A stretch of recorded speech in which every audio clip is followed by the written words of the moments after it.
Bonjour et bienvenue à nouveau sur Hard Reset Info. Dans cette vidéo, je vais vous guider à travers le processus de configuration de votre Nothing Phone 3. Commençons.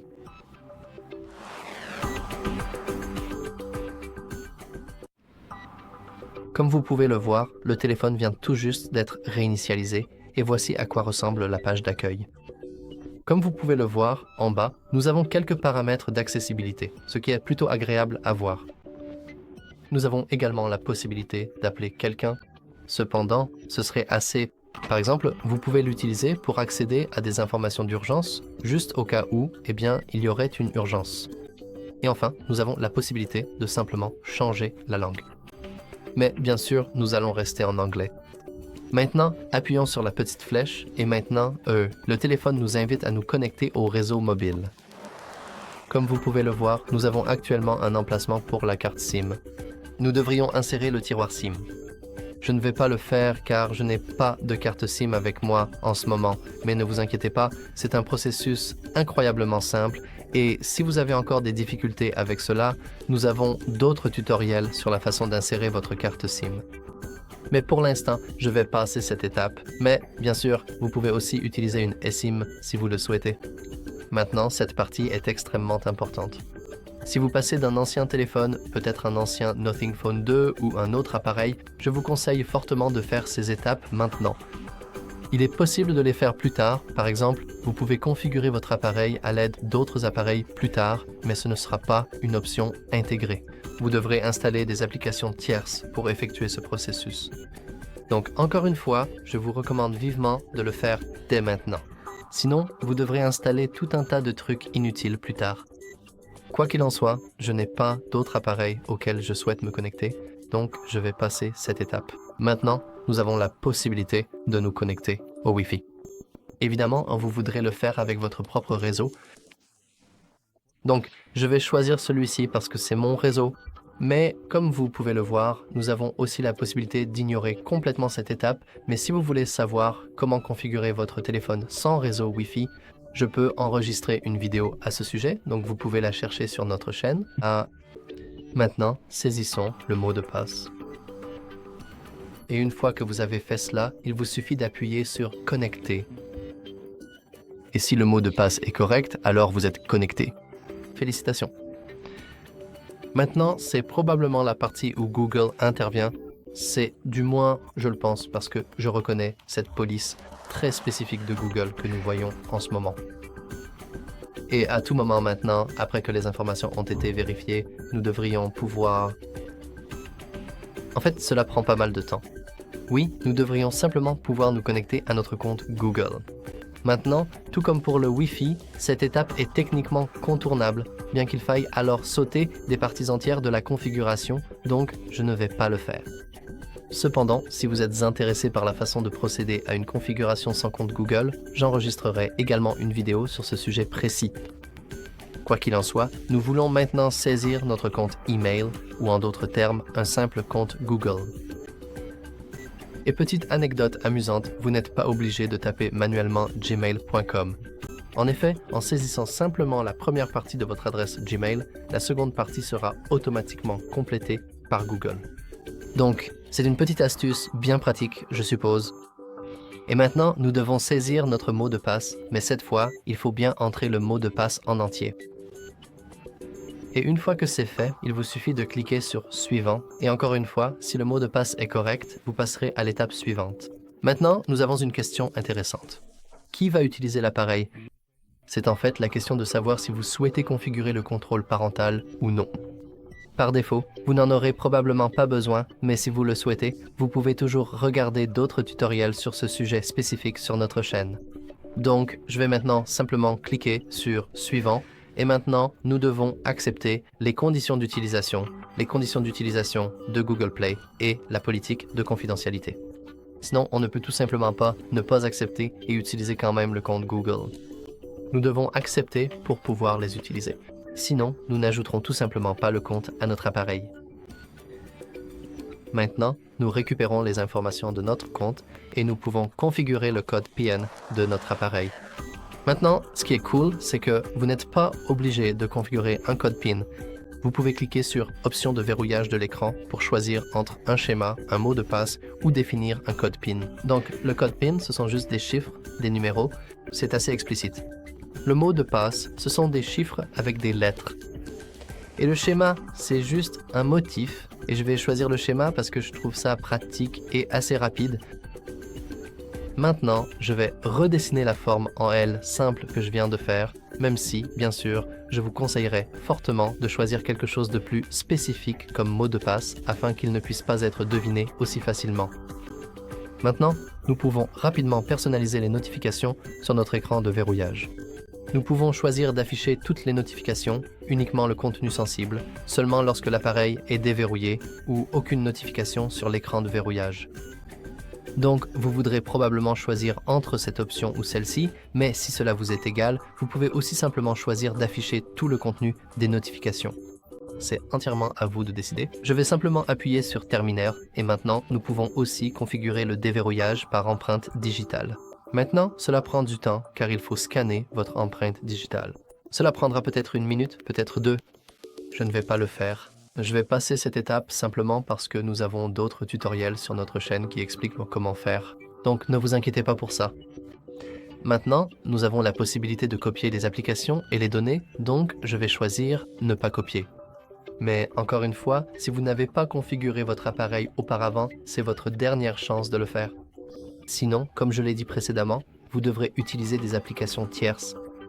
Donc, je vais choisir ne pas copier et maintenant, il faut accepter quelques services Google. Tout en bas, nous avons envoyé des données d'utilisation et de diagnostic. En général, j'aime désactiver cette fonction car je ne suis pas vraiment fan de vendre mes données à Google. Ou, en d'autres termes, je ne suis tout simplement pas fan que Google prenne mes données. Bon, techniquement, ce n'est pas sans ma permission, car en faisant cela, vous leur donnez l'autorisation de le faire, même s'il ne s'agit que de données de diagnostic.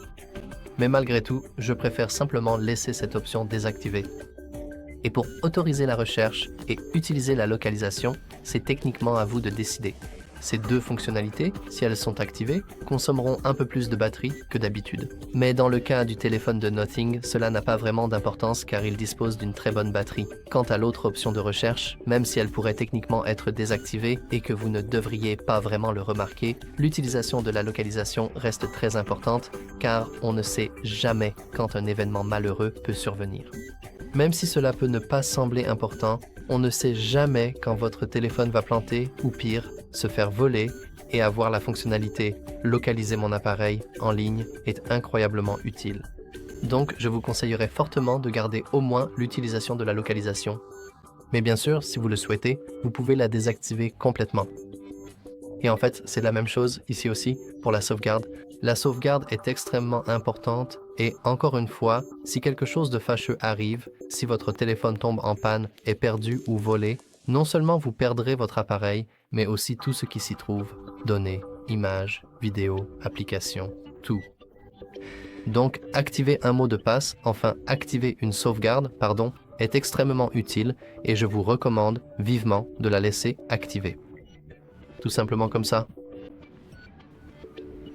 Maintenant, nous avons la possibilité de choisir notre navigateur et notre moteur de recherche. Vous pouvez choisir ce que vous voulez, c'est entièrement à vous de décider. Je vais choisir Firefox comme navigateur et comme moteur de recherche, je vais probablement opter pour Brave. Nous pouvons maintenant poursuivre la configuration. Comme il s'agit d'un tutoriel complet sur la configuration, je vais cliquer sur Continue, mais si vous le souhaitez, vous pouvez toujours arrêter la configuration à ce stade.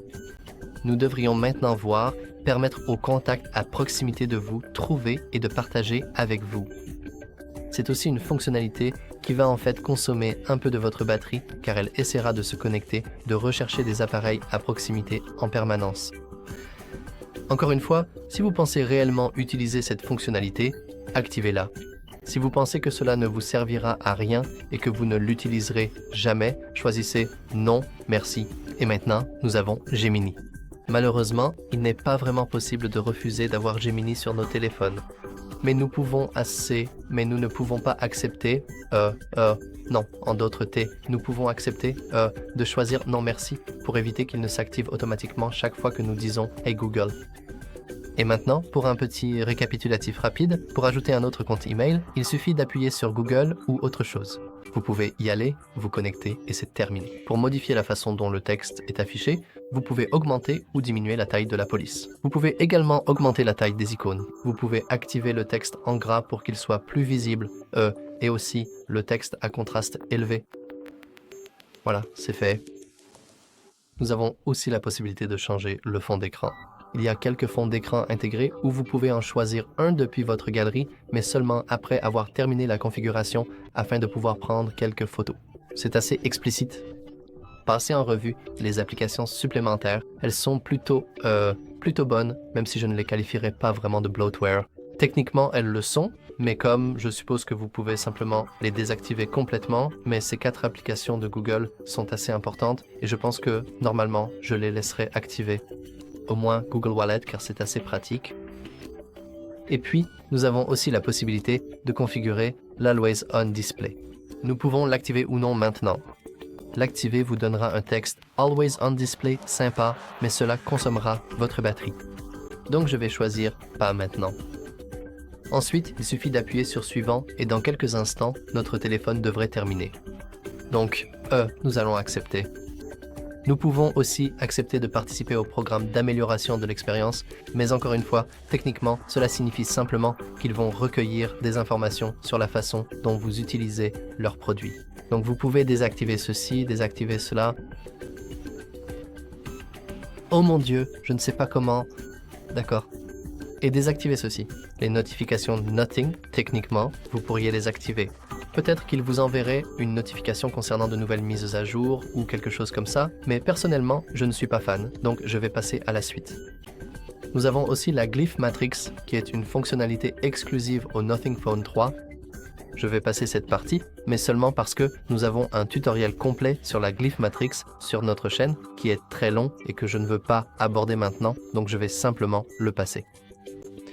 Et c'est la même chose pour les touches essentielles, mais on ne peut pas vraiment les désactiver. Oh là là. Et maintenant, nous avons un rapide aperçu des nouveautés d'OS 3.0. Comme vous pouvez le voir, nous avons la possibilité de personnaliser notre écran de verrouillage. Nous pouvons réorganiser nos réglages rapides assez facilement. Nous pouvons partager nos widgets préférés avec nos meilleurs amis, ce qui est plutôt sympa je trouve, et il y a quelques autres fonctions. Alors, passons à la suite. Maintenant, nous avons la possibilité de choisir notre style visuel. Comme vous pouvez le voir, c'est vraiment sympa parce qu'il vous donne la possibilité de choisir entre différents styles Android ou le style Nothing. Et pour être honnête, je vais choisir Nothing car j'aime tout simplement leur style. Et comme vous pouvez le voir, notre téléphone est maintenant entièrement configuré. Si vous avez trouvé cette vidéo utile, n'oubliez pas de laisser un like et de vous abonner. Et si vous voulez savoir quoi faire ensuite, assurez-vous de regarder ma vidéo sur les premières choses à faire après la configuration sur les Nothing Phones 3. Bref, c'est tout pour moi. À la prochaine.